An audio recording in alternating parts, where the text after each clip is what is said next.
Pada kesempatan kali ini saya akan membahas tentang tanda-tanda atau ciri-ciri orang yang memakai pelet pengasian. Nah, meskipun saat ini zamannya sudah modern atau zamannya sudah zaman digital, tetapi masih banyak sekali orang-orang di sekitar kita itu yang menggunakan ilmu pelet pengasian dengan tujuan untuk menarik orang itu tadi supaya tunduk, supaya tergila-gila, supaya cinta, supaya tresno asih kepada dirinya. Jadi masih banyak yang menggunakan ilmu pelet pengasian, itu masih banyak.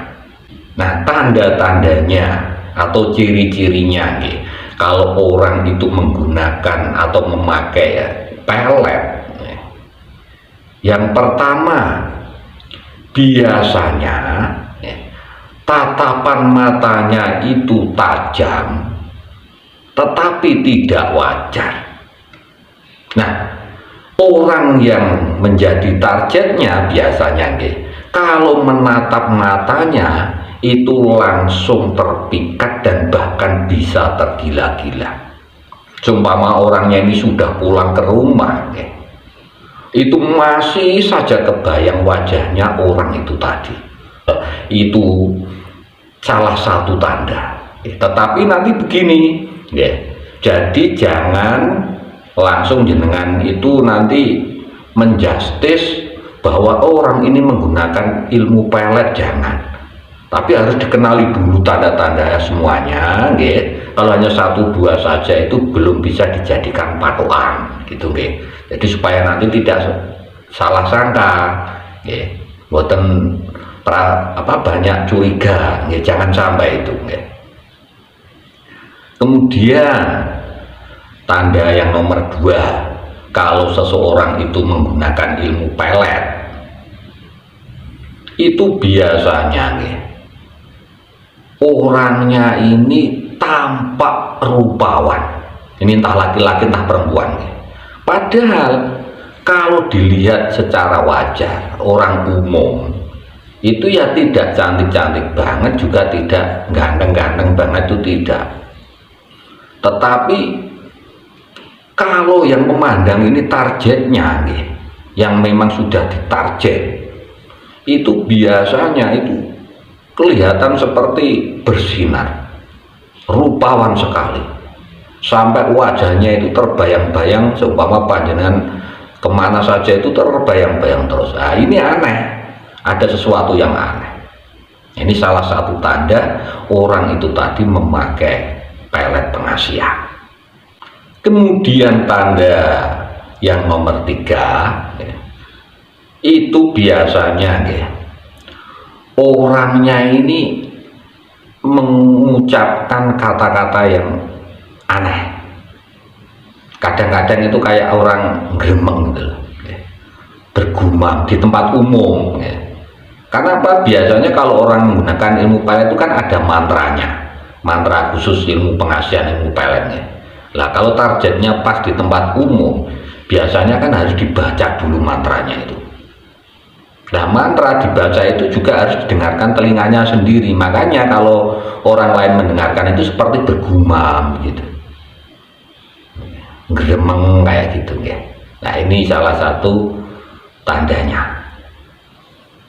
Kemudian tanda selanjutnya, kalau seseorang itu memakai ilmu pelet, itu biasanya itu juga menyimpan benda-benda yang unik atau aneh.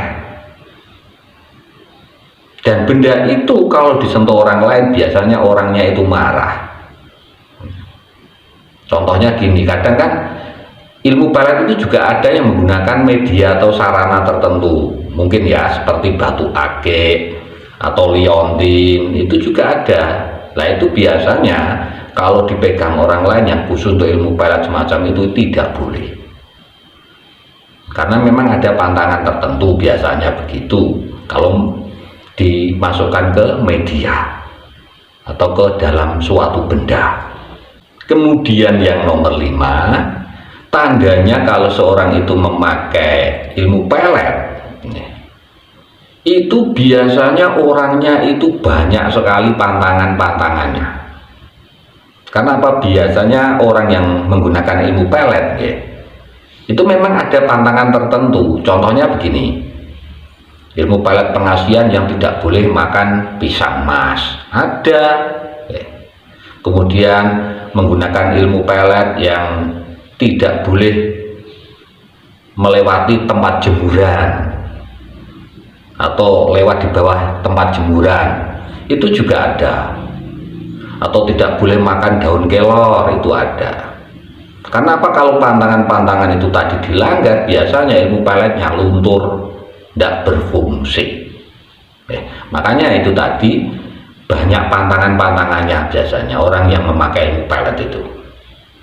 Kemudian tanda selanjutnya, tanda yang nomor 6 itu biasanya kalau orang yang peka dan dekat dengan orang yang memakai ilmu pelet, itu biasanya dia akan merasakan getaran yang aneh, biasanya sampai merinding. Ini karena apa? Benturan energi tadi. Nah, kalau target ini tadi energinya rendah atau kalah, langsung terpikat. Tetapi kalau energinya besar, ya tidak mempan. Kemudian tanda selanjutnya, tanda yang nomor 7. Biasanya orang yang menggunakan ilmu pelet itu juga menggunakan wewangian khusus atau parfum khusus. Ada yang bilang minyak nyong-nyong, tetapi itu tadi baunya itu menyengat biasanya. Tetapi kalau target ini mencium bau itu tadi, itu ya seger saja, malah dia akan terpikat, enak saja, nyaman. Tetapi kalau orang lain yang tidak menjadi targetnya, biasanya juga ini bau apa ini kok nggak enak, semacam itu. Itu pasti memakai minyak khusus, itu ada yang menggunakan sarana minyak untuk ilmu pelet banyak. Kemudian tanda selanjutnya, kalau seseorang itu memakai ilmu pelet, itu biasanya sering gonta-ganti pasangan. Kadang-kadang seminggu saja itu bisa ganti 2-3 kali pasangan ada. Dan bahkan kadang-kadang itu 2 pasangan atau 3 cewek seumpama ini yang memakai cowok 3 cewek atau 2 cewek sekaligus digandeng itu juga bisa, dan mereka juga nyaman-nyaman saja. Karena apa? Sudah terpengaruh dengan ilmu peletnya itu tadi. Nah, semacam itu salah satu tanda atau cirinya. Jadi sangat mudah untuk mendapatkan pasangan yang lain, gonta-ganti pasangan itu sangat mudah. Ini kalau ilmu peletnya betul-betul ampuh. Kemudian tanda selanjutnya yang nomor 9, itu biasanya juga melakukan ritual-ritual tertentu pada jam-jam tertentu dan juga di tempat-tempat tertentu. Nah, ini yang tahu biasanya orang yang terdekat dengan orang yang menggunakan ilmu pelet itu tadi. Kenapa? Ilmu pelet itu biasanya menggunakan tata cara khusus, ada ritual-ritual khusus, jam-jamnya juga khusus, kadang-kadang juga di tempat-tempat khusus. Ya, lah kalau panjenengan sudah bisa memahami tanda-tanda tadi semuanya, dan semua itu tanda-tanda itu tadi ada pada orang itu tadi, maka bisa dikatakan hampir 80% ke atas itu orang tersebut menggunakan ilmu pelet. Tetapi kalau hanya 1 atau 2 tanda saja, itu belum bisa disimpulkan bahwa orang tersebut menggunakan ilmu pelet. Jadi gitu yang terpenting ini semua hanya bisa dijadikan sebagai wawasan saja. Jangan sampai nanti kemudian langsung memvonis bahwa seorang itu tadi menggunakan ilmu pelet. Kalau orang yang sudah paham, yang daya spiritualnya kuat dan juga kepekaannya itu juga kuat, nah ini mudah untuk mendeteksi seorang itu menggunakan ilmu pelet atau tidak. Tapi bagi orang awam, ya, yang penting apa, hanya sekedar wawasan saja, itu nggih. Demikian bahasan kita kali ini, mudah-mudahan bisa bermanfaat untuk kita semuanya. Matur sembah nuwun. Wassalamualaikum warahmatullahi wabarakatuh.